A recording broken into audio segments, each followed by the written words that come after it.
নমস্কাৰ বন্ধুসকল, মোৰ নাম হৈছে ৰাহুল আৰু আপোনালোকে চাই আছে ভিলেজ বয়জ ক্ৰিয়েটিভিটি। বন্ধুসকল, আজি এনে একচুৱেলি ভিডিঅ'টো মোৰ জন্মাষ্টমীৰ দিনা ৰেকৰ্ড কৰা সেইদিনাখনে দিব লাগিছিল, কিন্তু কিবা এটা পাৰ্চনেল প্ৰব্লেমৰ কাৰণে মই ভিডিঅ'টো আপলোড কৰিব নোৱাৰিলোঁ। চ' আজি ভিডিঅ'টো লৈ আহিছোঁ আপোনালোকৰ মাজলৈ।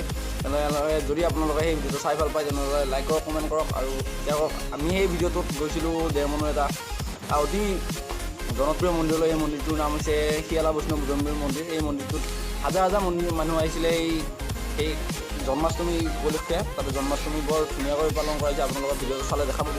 তেনেহ'লে ব'লক আজি ভিডিঅ'টো আৰম্ভ কৰোঁ। আৰু যদি ভিডিঅ'টো আৰম্ভ কৰাৰ আগতে যদি আপোনালোক আজি মোৰ চেনেলটো প্ৰথমবাৰৰ বাবে আহিছে তেনেহ'লে চেনেলটো ছাবস্ক্ৰাইব কৰক আৰু যদি ভিডিঅ'টো ভাল লাগে শ্বেয়াৰ কৰক। মানে ব'লক বন্ধুসকলে ভিডিঅ'টো আৰম্ভ কৰোঁ।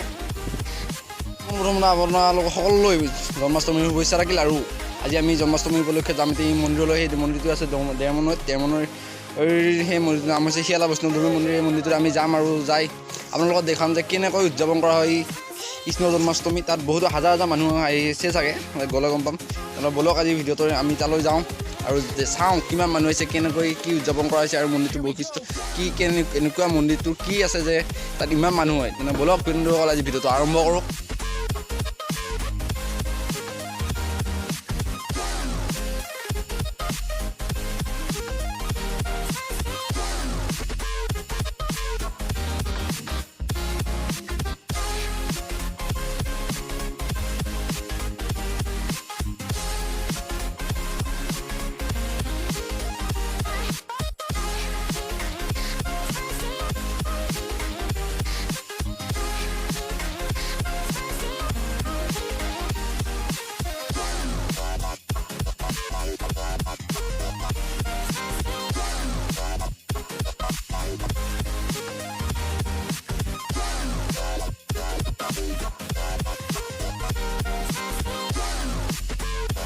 বন্ধুসকল, ইয়াতে চাইকেল বা গাড়ী দেখিলেই আপোনালোকে গম পাব যে কিমান ভিতৰত মানুহ হ'ব পাৰে। আপোনালোকে ইয়াত দেখিছে যে কিমান হাজাৰ হাজাৰ চাইকেল আৰু বাইক আছে এই ভিতৰলৈ যাবলৈ টান।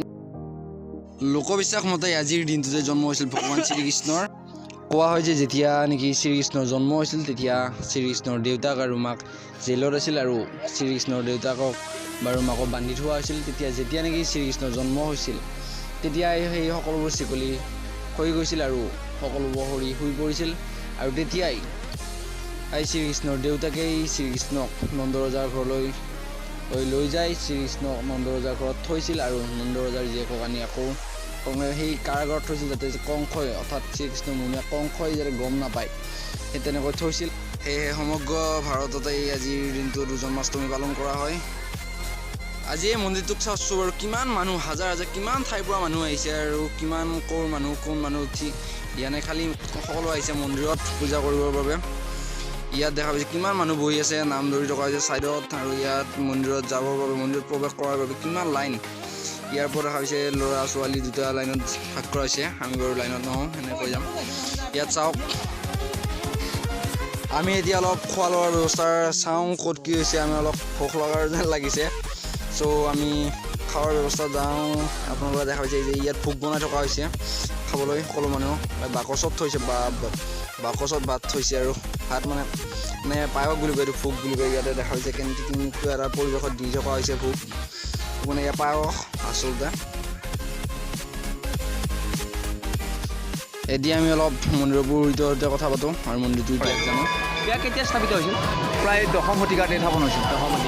ইয়াতো হাজাৰ হাজাৰ মানুহ আহে, আহি থাকে, সদায় আহে নে? সদায় আহে। সদায়তো মানুহ আহে।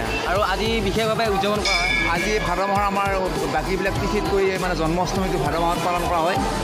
আমি প্ৰতি বছৰে পৰম্পৰাগত এইটো হয়, পৰম্পৰাগত আমি পালি আহিছোঁ এই ভাদ মাহত। আৰু বাকীবিলাক অনুষ্ঠান যিবিলাক আমাৰ শংকৰদেৱৰ তিথি সেইবিলাক অলপ সৰুকৈ পালন কৰা। আজি আৰু ইয়াত বহুতো মানুহ যাওঁ, ইয়াৰ পৰা যাই হোটেলত কিবা এটা খাই ঘৰলৈ যাওঁ।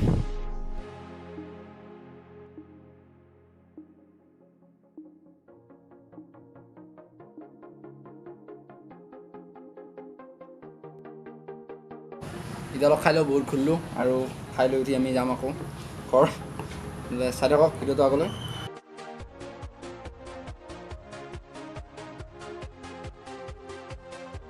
ফ্ৰেণ্ড, আজি আমি সেই ভিডিঅ'টোৰ অন্তিম পৰ্যায় পাইছোঁ। আমি আৰু ভিডিঅ'টো এতিয়া শেষ কৰিম। তেনেহ'লে যদি ভিডিঅ'টো ভাল পায় লাইক কমেণ্ট আৰু শ্বেয়াৰ কৰিব। আৰু যদি চেনেলটো এতিয়ালৈ ছাবস্ক্ৰাইব কৰা নাই তেনেহ'লে ছাবস্ক্ৰাইব কৰিব। জয় অসম, ধন্যবাদ।